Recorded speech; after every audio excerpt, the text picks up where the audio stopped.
coupable d'avoir dirigé intentionnellement des attaques contre 9 des mausolées de Tombouctou dans le nord du Mali et contre la porte de la mosquée Sidi Yahya entre le 30 juin et le 11 juillet 2012.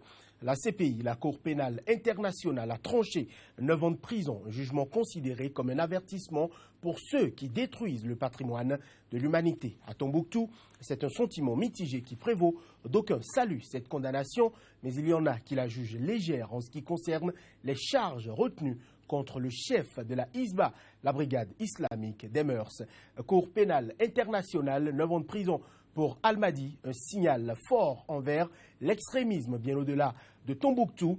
Nos spécialistes en plateau répondront à cette interrogation. Ensuite, en Guinée, l'opposition a encore fait des concessions après avoir accepté que la CENI poursuive ses activités.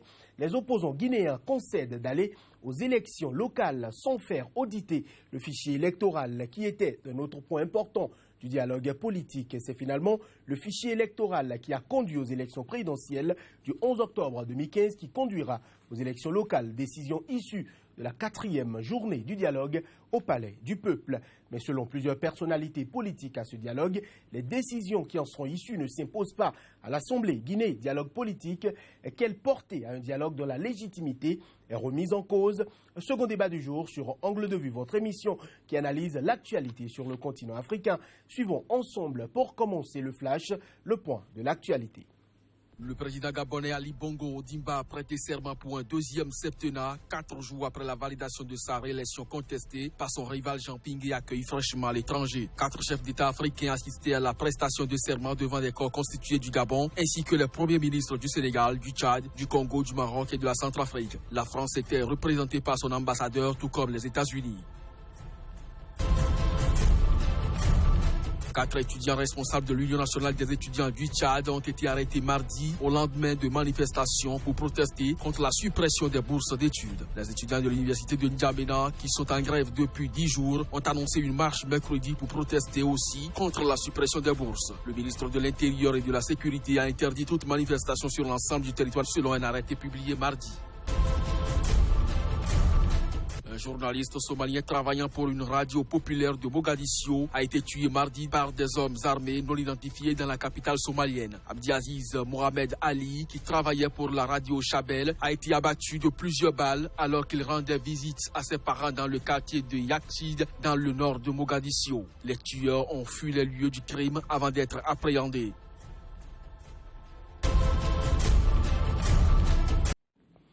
Cour pénale internationale, 9 ans de prison pour Almadi, signal fort envers l'extrémisme bien au-delà de Tombouctou. Le débat prend place juste après la virgule.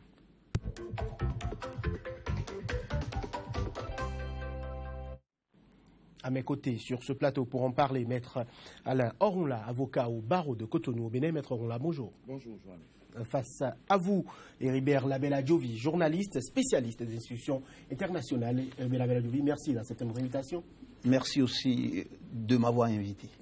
Ma première question est pour vous, Maître Alain Orunla. Ahmad Al-Faki Al-Mahdi avait plaidé coupable. Quel a été, selon vous, l'impact de cette posture dans la décision rendue?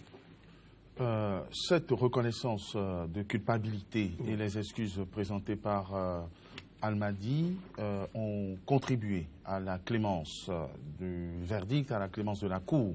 Et je crois que ceci résulte aussi des déclarations effectuées par le juge, président de cette Cour pénale internationale, après l'annonce donc de ce verdict. On a accepté, on a salué l'humilité et les regrets exprimé par Al-Mahdi, Al-Faki Al-Mahdi, qui a d'ailleurs renié totalement son appartenance à ces groupes djihadistes. Donc je crois que ça a énormément contribué à la clémence de ce verdict, dont il faut le souligner d'ailleurs. Le parquet n'a pas été très virulent. Il a requis entre 9 et 11 ans et les avocats de la défense s'étaient engagés à ne pas interjeter appel et donc à rallonger la procédure si la peine prononcée se situait dans cette fourchette. Donc je pense que ça a été une décision consensuelle qui tient grandement compte de la reconnaissance de responsabilité, de culpabilité et de la posture adoptée par Al-Faki. Labella-Diovi, Fatou Bensouda, la procureure, a salué un verdict juste et proportionné. Est-ce que vous avez le même sentiment? Je pense qu'à partir du moment où l'accusé a reconnu dès le début du procès les faits qui lui sont reprochés, a demandé même à ce que d'autres personnes ne fassent pas la même chose et que ceux qui sont engagés dans le djihadisme puissent renoncer à cela parce que ce n'est pas une bonne chose. Je pense que déjà, sur le plan moral, ça peut être quand même quelque chose qui compte beaucoup dans un procès comme celui-là. Et puis, en fait, ce procès a beaucoup plus une valeur symbolique, puisque c'est pour une première fois à la Cour pénale internationale qu'un accusé plaide coupable de cette manière.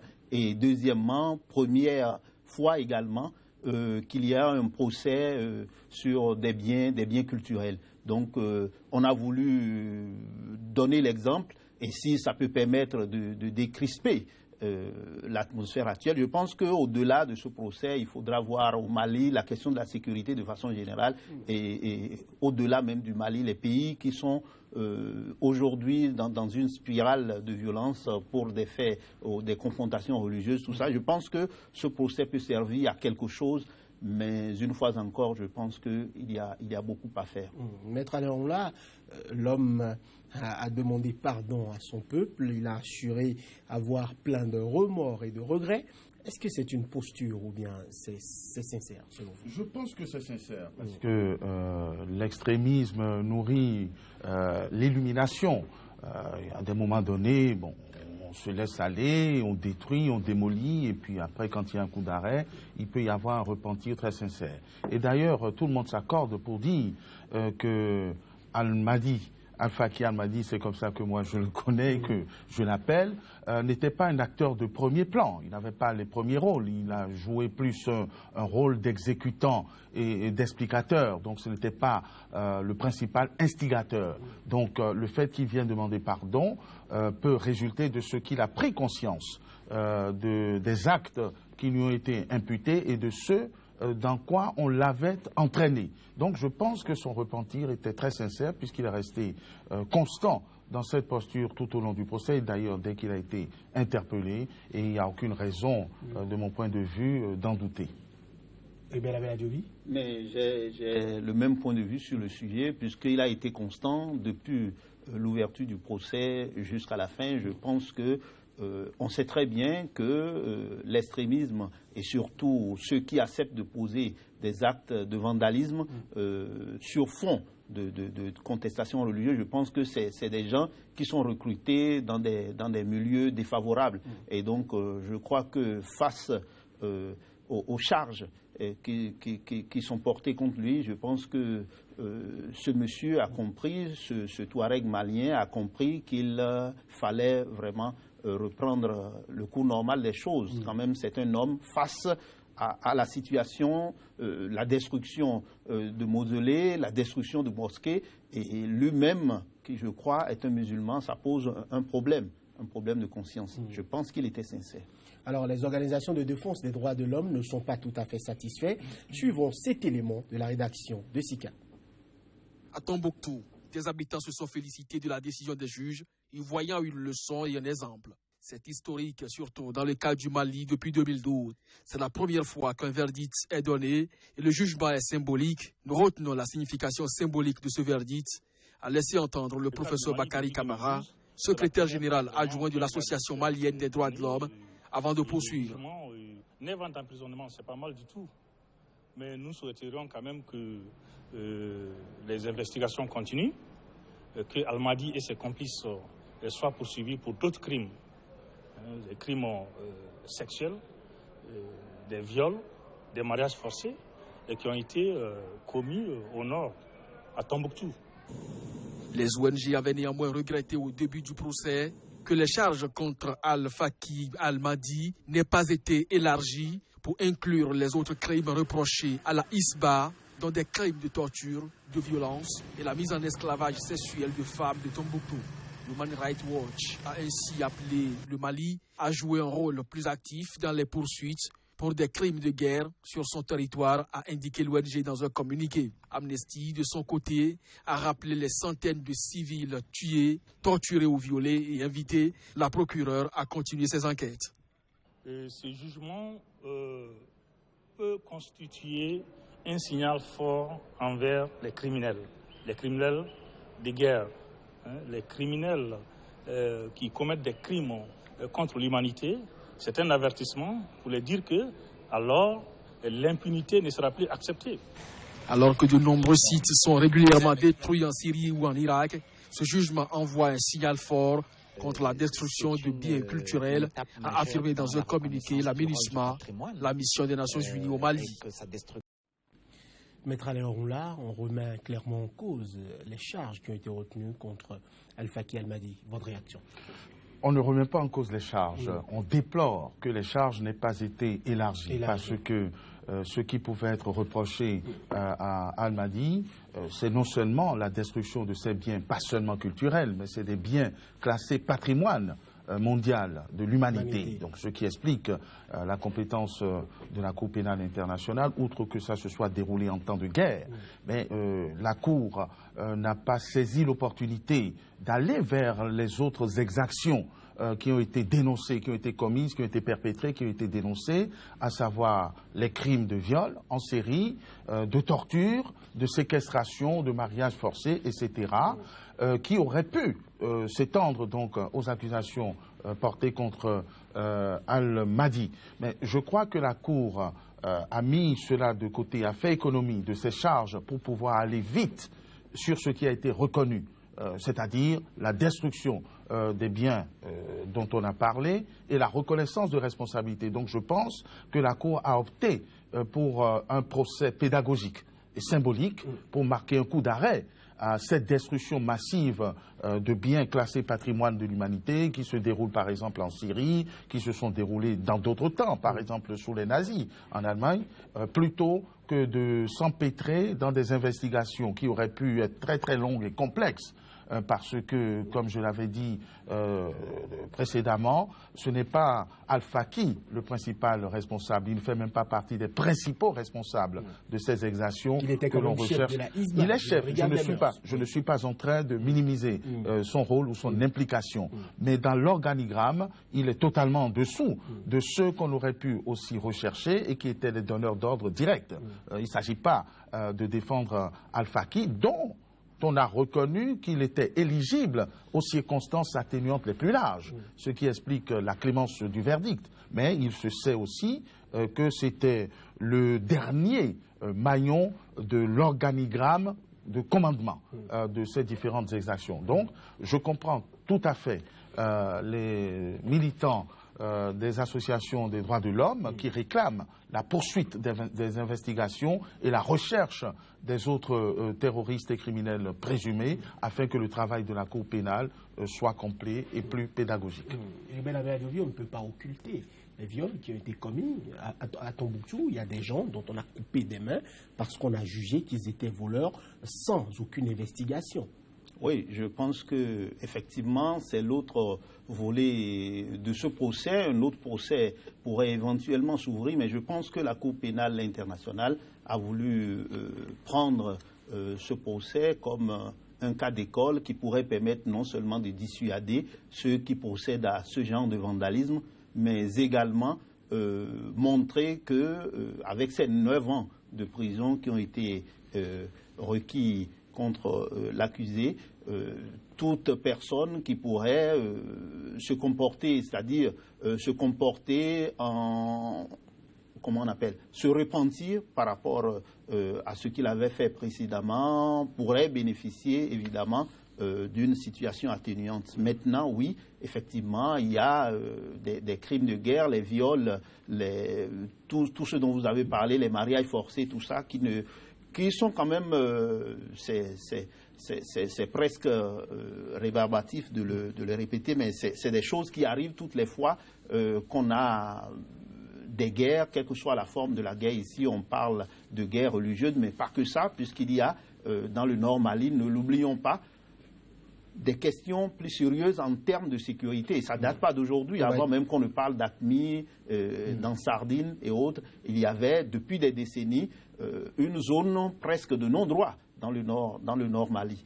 Donc, je pense qu'effectivement, il va falloir aller plus loin et ouvrir d'autres procès. Maintenant, on sait ce que c'est que la CPI et on sait ceux qui tiennent la CPI et on sait, dans le Nord Mali, par exemple, c'est un exemple parmi tant d'autres, ceux qui encouragent les trafics de toutes sortes. Ça, je mets un peu le pied dans la fourmilière. Maître Alain Ronla. On en a parlé à satiété. Non, je voudrais que vous nous donniez votre avis par rapport au point essentiel. Est-ce que Almadi Al-Faki ne doit pas être poursuivi pour d'autres charges, notamment viol? On a violé des femmes, on leur a imposé l'esclavage sexuel, on a coupé des mains. Il y a beaucoup d'exactions qui ont été commises sous ce régime-là, pratiquement un an, où les djihadistes avaient plein droit sur cette région. On ne peut pas aujourd'hui parler que de patrimoine humanitaire. On ne peut pas aujourd'hui occulter les violences et les séquelles infligées à la population, aux populations de Tombouctou, Maître Ronla. Si la question est de savoir si la CPI a été complète dans son travail, je vous réponds évidemment que non.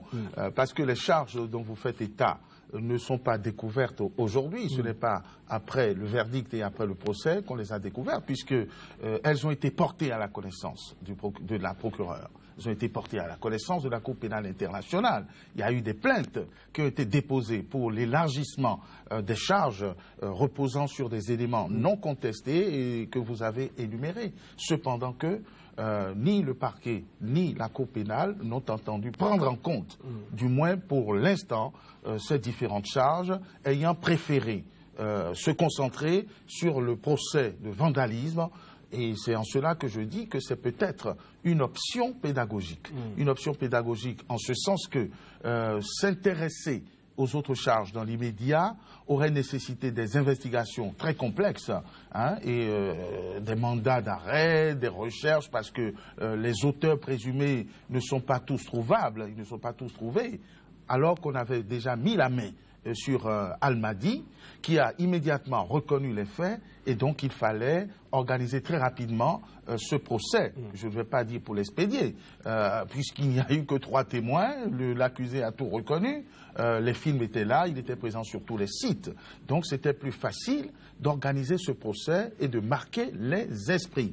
Maintenant, effectivement, il faudra que la Cour, qui a démontré qu'elle peut s'occuper d'autre chose que des chefs d'État ou des chefs de guerre ou des crimes de sang, et que les crimes contre les biens et les biens classés patrimoine de l'humanité peuvent également faire partie de son champ de compétences. Après cet exercice pédagogique, je crois effectivement qu'il y aura lieu de pousser les investigations pour aller véritablement vers une justice pour les nombreuses victimes de ces viols, de ces enlèvements, de ces séquestrations, bref, de ces atteintes et de ces crimes contre l'humanité et crimes de guerre. Donc ma réponse est oui, et je pense que la Cour saura s'occuper dans les semaines et mois à venir, ou l'État malien d'ailleurs, qui peut aussi organiser ces différents procès, afin que justice soit rendue aux nombreuses victimes, aux ayants droit de ces victimes.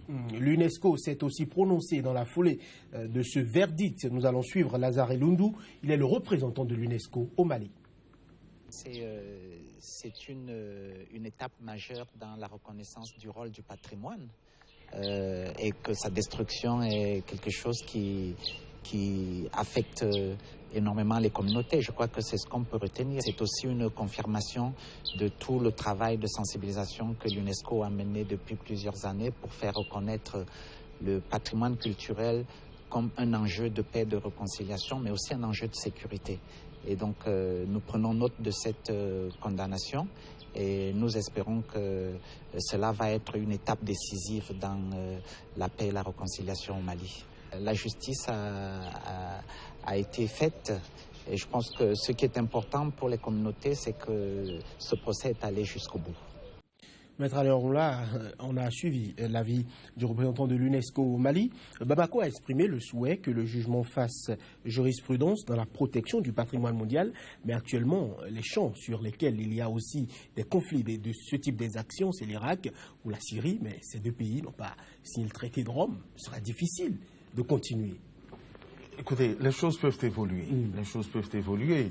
Et dans la mesure où il s'agit de patrimoine mondial, hein, on parle de patrimoine mondial, ça veut dire que même si ces pays n'ont pas signé le traité, l'humanité ayant été victime de ces exactions, la Cour pénale aura pleinement vocation et compétence à juger les auteurs de ceux qui ont porté ces atteintes graves en temps de guerre à ce patrimoine classé patrimoine mondial, patrimoine de l'humanité. Donc, il n'y a aucune inquiétude. La compétence de la Cour pénale internationale ne fera pas défaut.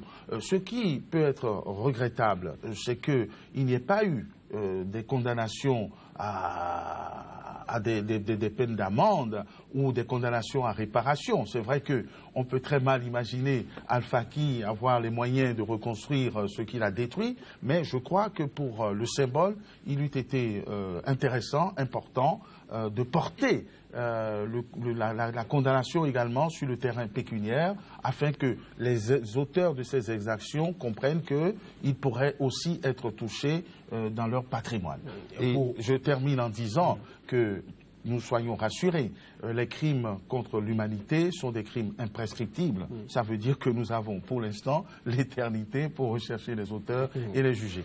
Monsieur, ce jugement ne fait pas non plus occulter la situation sécuritaire au Mali et même à Tombouctou où un militaire et un civil ont été lâchement assassinés dans la journée de ce lundi. Aujourd'hui, que doit faire le Mali pour retrouver un semblant de sécurité sur son sol? Oui, que doit faire le Mali? Mais déjà, vous avez évoqué un sujet très important, la destruction des patrimoines humanitaires. On parle aussi de patrimoine de l'UNESCO. Dans tous les pays où il y a eu des guerres, si nous regardons l'Irak, si nous regardons la Syrie, si nous regardons la Syrie, partout on est allé détruire. Il n'y a pas que les djihadistes. Des gens qui se disent porteurs d'une civilisation meilleure et qui sont allés détruire des patrimoines. Comment ça aussi sera géré? Je pense que c'est une question, je laisse comme ça. Parce que oui, la CPI va pouvoir gérer. Il y a eu ce procès, maintenant on verra pour les autres procès. On est parti en guerre dans des pays sur des arguments fallacieux, tout ça, comment ça sera géré? Je pense que le deux poids, deux mesures de la dite communauté internationale, ça pose un problème. Je pense qu'on ne va pas épiloguer là-dessus. Maintenant, pour revenir à la situation sécuritaire au Mali, je voudrais dire simplement, oui, ça ne date pas d'aujourd'hui, mais la situation sécuritaire dépend également de la situation générale du pays. Lorsque le pays ne peut pas se gérer réellement de façon autonome. On a un gouvernement, mais réellement, sur le plan sécuritaire, depuis qu'il y a des programmes d'ajustement structurel, est-ce que vous êtes capable d'acheter les armes que vous voulez? Est-ce que dans le Nord Mali, on vous permet, avec tous les arrangements qu'il y a à cause des richesses minières, tous les arrangements qu'il y a avec les grandes firmes internationales, tout le trafic qui y est mené, est-ce qu'on permet à un gouvernement normal de pouvoir gérer tout le territoire malien? On sait très bien, même pour les élections générales, il y a à peine 15% du corps électoral qui va réellement aux urnes. Et on se demande, et ça ne date pas d'aujourd'hui, ça fait des décennies. Est-ce que le président qui est élu est complètement élu? C'est une question générale. Donc la question de la sécurité du Mali, c'est une question profonde. Il n'y a pas que le Mali, il y a d'autres pays. Mais ça ne dépend pas que de ces pays. Et il faudra voir, depuis que ces pays ont connu l'indépendance, la dite indépendance, qui est une question également, comment la question de la sécurité est gérée. Donc, les mêmes personnes qui accusent, qui parlent de violence, qui parlent de crimes contre l'humanité, tout ça, derrière, peuvent jouer des rôles qui ne sont pas complètement catholiques, sinon complètement défendables. Donc, maintenant, il va falloir que nous prenions nos responsabilités. Mais ces responsabilités-là, un pays ne peut pas les prendre seul. Et il va falloir que ce soit, évidemment, comme ça se fait aujourd'hui, dans l'espace CEDEAO, au niveau de l'Union africaine, tout ça, qu'il y ait des forces d'intervention qui aillent au-delà des pays microscopiques que nous avons aujourd'hui. Sinon, réellement, si les gens décident, ceux qui nous font la morale, décident de mettre le bordel dans nos pays, excusez du peu, ils peuvent le faire jusqu'à ce que nous nous organisons vraiment. Maître Alain là, il ne faut pas occulter l'avis de l'ambassadeur des États-Unis au Mali qui a demandé ce mardi même au gouvernement de mettre fin à ses liens avec le GATIA, un groupe d'autodéfense qui serait loyal à l'armée mais qui ne rate aucune occasion de faire la guerre contre les ex-rebelles de la CMA. Les deux organisations sont quand même aux accords de paix. Et l'accord qui a été signé et qui permet l'accord d'Alger qui a été signé qui permet aujourd'hui au Mali d'essayer de pacifier le pays. L'accord d'Alger est un accord, on va dire fictif, un accord qui demande tout et son contraire. Démobilisation, désarmement, en même temps partage du gâteau. C'est un document qui n'est pas exécutable, qui n'est pas exécutoire, et la belle preuve, c'est qu'il n'a pas été exécuté. Une pagaille qui ne dit pas son nom au Mali. Exactement, c'est-à-dire qu'on s'est réunis pour bricoler un petit papier et qui ne peut pas être appliqué, qui n'avait même pas l'intention d'appliquer, puisque le préalable c'était le désarmement, mais le préalable du préalable c'était la répartition des portefeuilles ministériels. Maintenant, pour être totalement objectif, le Mali c'est une poudrière, c'est un champ de mines. Je veux dire, il y a des armes qui circulent de part et d'autre. Il y a des armes lourdes qui sont revenues de Libye. Il y a, vous voyez, il y a le problème des Touaregs. Donc, il y a des groupes armés un peu partout, auxquels l'armée régulière ne peut pas faire face. C'est d'ailleurs pour cela que l'on soutient, l'on entretient des milices, soi-disant pro-gouvernementales, qui seraient plus loyalistes. Donc, vous voyez, donc, tout le monde est armé. Et personne ne veut se désarmer. Donc quand vous mettez la diplomatie là-dedans, ça ne peut pas fonctionner. Moi je pense que c'est une démarche ferme que l'on doit adopter, c'est-à-dire une démilitarisation et une neutralisation de toutes ces forces rebelles, et la chose est possible. Malheureusement, ceux qui peuvent la rendre possible sont les premiers complicateurs. Je vais résumer, je n'ai pas pour habitude de dire c'est la faute de la communauté internationale, c'est les autres, c'est les autres.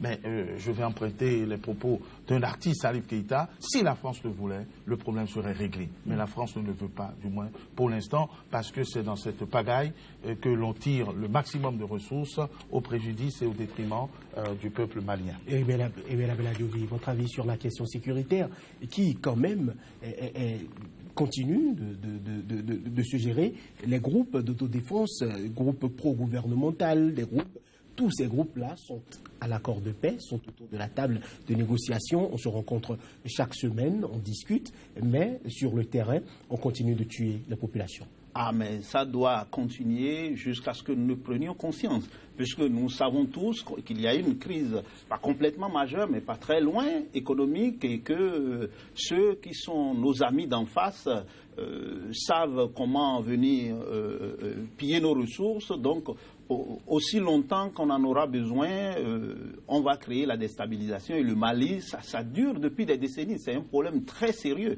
Les armes circulent, sont partout. Les armes circulent de partout. Et puis, en dehors de ça, quand vous voyez sur le terrain avec les différents groupes, les différents trafics sont faits. Pourquoi ? Pour que l'on puisse avoir les moyens nécessaires. Donc, on arme les gens et en retour, on pille les ressources minières. Donc, tout ce qui se fait aujourd'hui, je pense que c'est de la théâtralisation du drame malien. Et il n'y a pas que le Mali.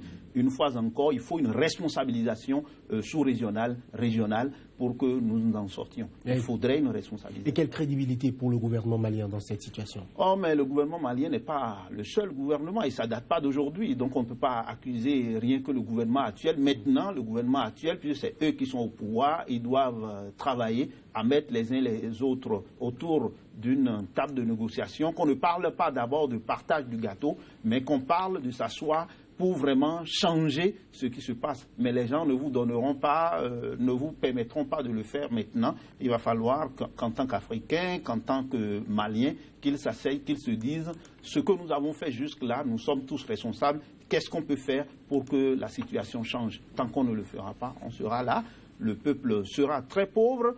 Les dirigeants seront pleins aux as, et puis les autres qui sont les donneurs de leçons viendront tirer le maximum de profit. Je pense que c'est ça le problème. Maître Alain, Le gouvernement malien a perdu toute crédibilité. Il est empêtré dans ses problèmes de corruption. Je crois qu'il a abdiqué. Il a renoncé et donc les politiciens vaquent à leurs affaires, les avions présidentiels par-ci par-là, les pots de vin et jusqu'aux prochaines élections et on verra ce que ça donnera. Donc, pour être honnête, c'est vrai qu'ils sont très limités. Je veux dire, là où le général a échoué, je vois difficilement, je veux parler du général Toumani Touré, a échoué, je vois difficilement Ibrahim Boubacar Keïta a réussi. Et ce qui d'ailleurs relance le débat sur le rappel de ce général qui savait quand même maîtriser un peu ses troupes. Et puis ça s'appelle aujourd'hui, même si ce n'est pas convenu conventionnellement, ça s'appelle le chaos contrôlé. C'est-à-dire qu'on essaye de faire semblant de situation régulière, mais bon, on continue toujours de financer par armes interposées les groupes rebelles de part et d'autre pour que l'on continue toujours de piller nos ressources. Donc ce chaos contrôlé, ça profite à qui vous savez. Fin donc du premier débat sur Angle de Vue. Un autre point de l'actualité sur le continent avant de débattre de la crise politique et de son dénouement en Guinée. Le président gabonais Ali Bongo Ondimba a prêté serment pour un deuxième septennat, 4 jours après la validation de sa réélection contestée par son rival Jean Ping et accueilli fraîchement à l'étranger. 4 chefs d'État africains assistaient à la prestation de serment devant des corps constitués du Gabon, ainsi que les premiers ministres du Sénégal, du Tchad, du Congo, du Maroc et de la Centrafrique. La France était représentée par son ambassadeur, tout comme les États-Unis. 4 étudiants responsables de l'Union nationale des étudiants du Tchad ont été arrêtés mardi au lendemain de manifestations pour protester contre la suppression des bourses d'études. Les étudiants de l'université de N'Djamena, qui sont en grève depuis 10 jours, ont annoncé une marche mercredi pour protester aussi contre la suppression des bourses. Le ministre de l'Intérieur et de la Sécurité a interdit toute manifestation sur l'ensemble du territoire selon un arrêté publié mardi. Un journaliste somalien travaillant pour une radio populaire de Mogadiscio a été tué mardi par des hommes armés non identifiés dans la capitale somalienne. Abdiaziz Mohamed Ali, qui travaillait pour la radio Chabel, a été abattu de plusieurs balles alors qu'il rendait visite à ses parents dans le quartier de Yakchid, dans le nord de Mogadiscio. Les tueurs ont fui les lieux du crime avant d'être appréhendés.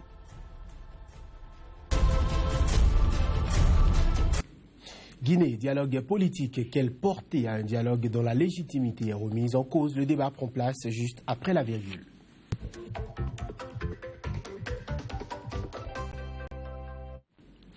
Maître Alain Orula, dialogue politique national, mais on va aux élections locales avec le fichier à polémique qui a fait plusieurs morts déjà en Guinée, on le sait, aux dernières élections.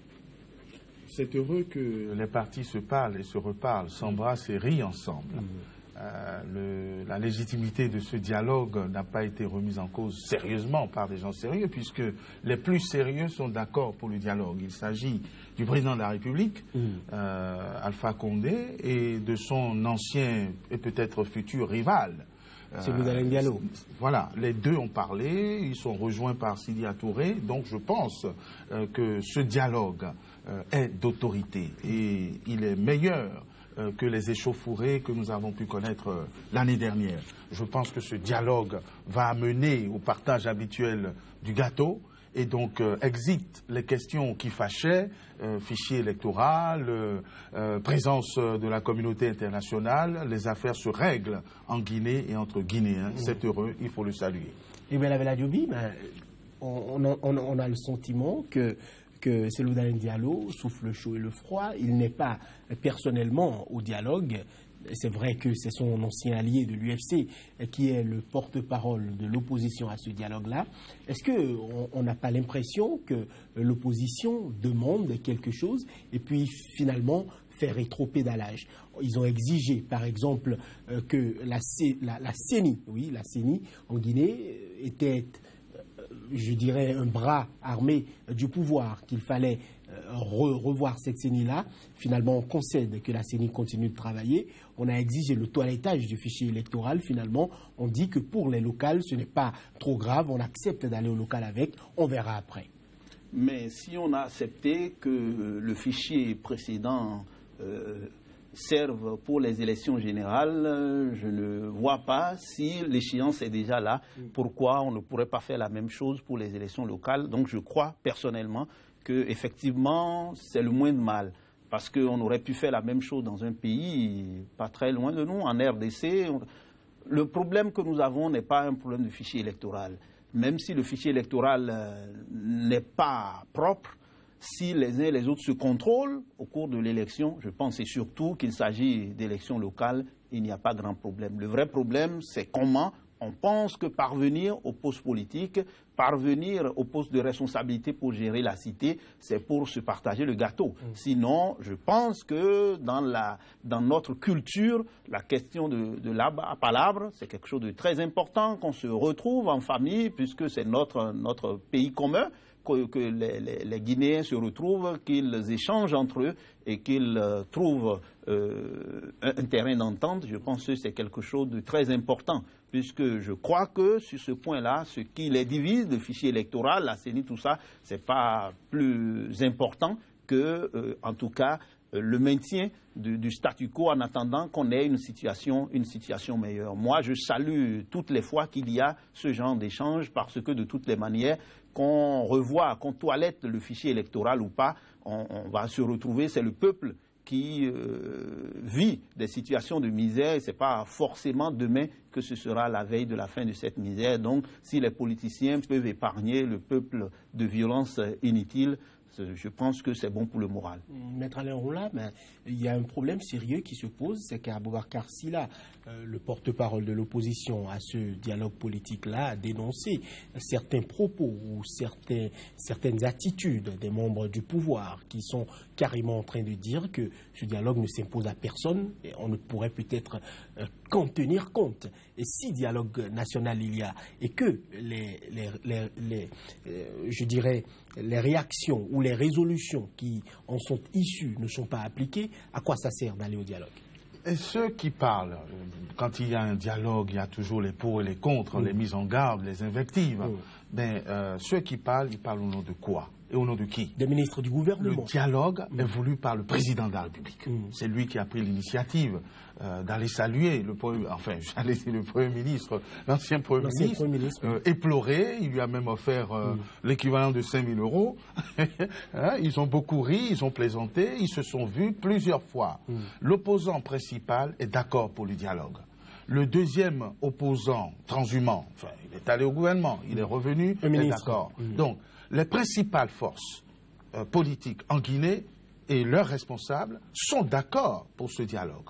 Alors à partir de là, les critiques qui peuvent s'élever ci et là ne doivent pas nous perturber sur l'essentiel. Et l'essentiel n'est pas dans les revendications qui ont conduit aux manifestations de l'année dernière. Je pense que ces acteurs politiques, comme toujours, ont trouvé un arrangement entre eux. Ce qui fait qu'on accepte d'aller aux élections avec ce fichier infecté, naguère dénoncé, qu'on accepte que la CENI continue son travail sous la même configuration. Mais quelles étaient leurs revendications?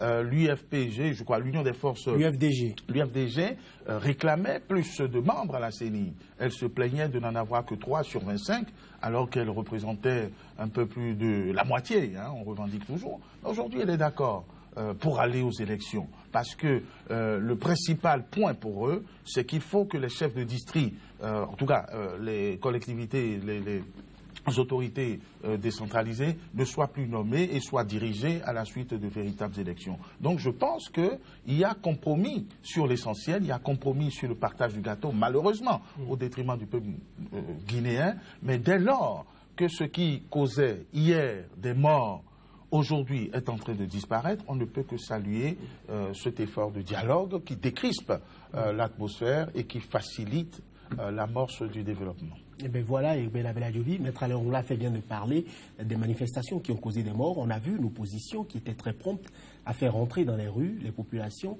Souvent il y a des morts, mais aujourd'hui on voit cette opposition qui revient à la méthode la plus orthodoxe possible, c'est-à-dire essayer de dialoguer avec le pouvoir. Oui, mais l'autre a déjà dit, allez dire aux hommes politiques qu'ils enlèvent nos noms dans leur business. Donc ça, c'est connu d'avance. Je pense qu'il faut repenser une fois encore, et c'est pas qu'en Guinée, c'est pas qu'au Mali, c'est presque dans tous nos pays. Les systèmes politiques qui sont là, c'est ce que nous avons hérité des colonisateurs. ça ne répond pas à nos réalités intrinsèques. Ça ne répond pas à nos réalités intrinsèques. Je vais vous choquer, peut-être, vous allez dire, mais il vient de quel siècle? Dans nos pays, on n'a pas un problème d'opposition ou de mouvance. On a simplement à s'asseoir, échanger et donner des lignes directives par rapport à la gestion de nos cités, qu'on ait même un roi ou qu'un monarque, s'il est éclairé et qu'il nous dirige et que chacun a ce qu'il a. Et même à l'intérieur de cet ensemble, les gens peuvent contester des choses. On n'a pas besoin d'avoir une mouvance, une opposition. Tout ça, c'est ce qu'on nous a amené. Ce n'est pas forcément notre modèle. Notre modèle, c'est qu'on peut s'asseoir, on peut parler, je peux être d'accord, je peux ne pas être d'accord, et sur les points sur lesquels on n'est pas d'accord, celui qui a la tête doit pouvoir l'accepter et ne pas voir cela comme une manière de vouloir le détruire. Je pense que c'est ça. Mais ce modèle que nous avons, où on a forcément, quand dans un pays il n'y a pas une opposition forte, on pense qu'on n'est pas en démocratie. Non, chacun, il y a une démocratie à l'africaine et on doit y arriver. Une démocratie à l'africaine, selon moi, c'est qu'on peut même être ensemble, pas forcément parti politique, on peut travailler ensemble et dans cet ensemble, les gens peuvent avoir leur point de vue et on doit, celui qui dirige doit accepter que ces points de vue puissent être portés au niveau du pouvoir et ça doit amener les rajustements nécessaires. Donc je pense que le problème fondamental que nous avons, c'est l'architecture politique et qui crée beaucoup de problèmes. Cette architecture politique permet à la classe dominante, à la classe intellectuelle, de tirer le drap de son côté, laisser le peuple dans la paupérisation, et puisque des gens étaient là avant, c'est-à-dire les colonisateurs, ils en profitent pour piller nos ressources de mille et une manières. Je pense qu'il faut revenir à nos réalités intrinsèques. Nous ne sommes pas encore complètement indépendants. Nous ne serons complètement indépendants que lorsque nous aurons une architecture politique institutionnelle qui réponde vraiment à nos réalités propres. Et ça, c'est un vrai problème. Maître Alain Roula, Cellou Dalein Diallo a quand même été clair, il a encore répété, si le gouvernement n'applique pas les recommandations issues de ce dialogue, eh bien, il n'hésiterait pas à retourner à la manière la plus habituelle, c'est-à-dire les manifestations.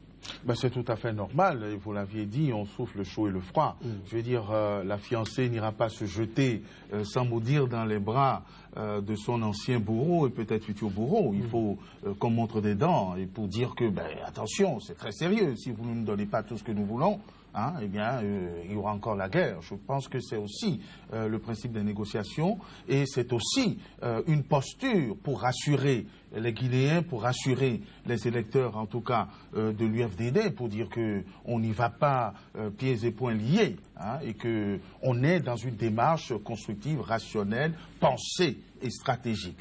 Au-delà de ça, moi je crois qu'ils y ont tous déjà trouvé leur compte et leurs intérêts essentiellement. Cellou Dalein Diallo est bien content d'être reçu par le président de la République, est bien content de recevoir la visite personnelle du président de la République.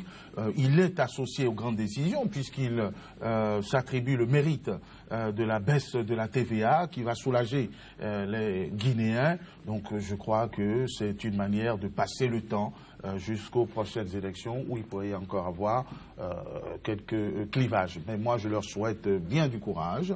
Le dialogue est forcément à encourager et pourvu que le président Alpha Condé, qui rit de son trône, qui s'amuse avec l'échiquier politique guinéen, pourvu qu'il fasse un bon chemin et une gouvernance apaisée.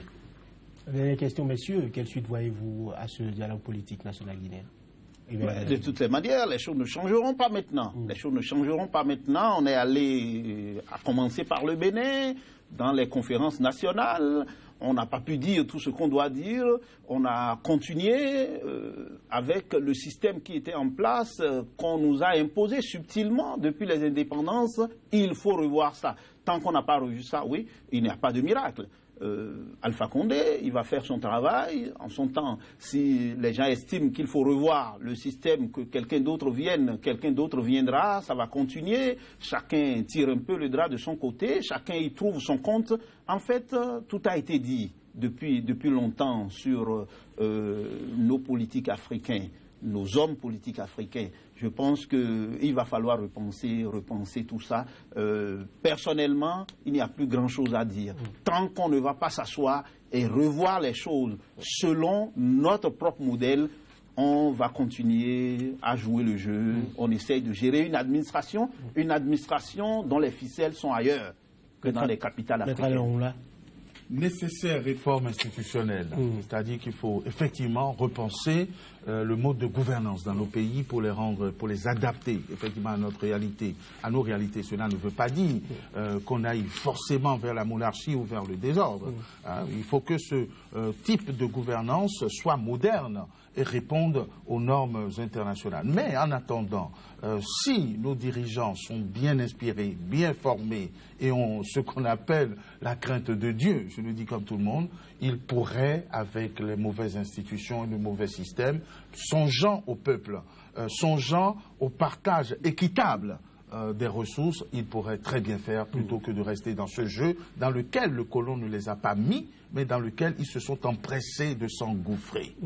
Messieurs, merci. Ce sera déjà tout pour ce numéro de Angle de Vue. Était sur ce plateau Heribert Abeladiovi, journaliste spécialiste des institutions internationales.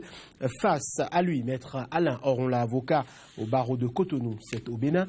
Ce sera tout pour cette émission. Merci de nous avoir suivis. Très bonne suite des programmes sur SICA. À bientôt.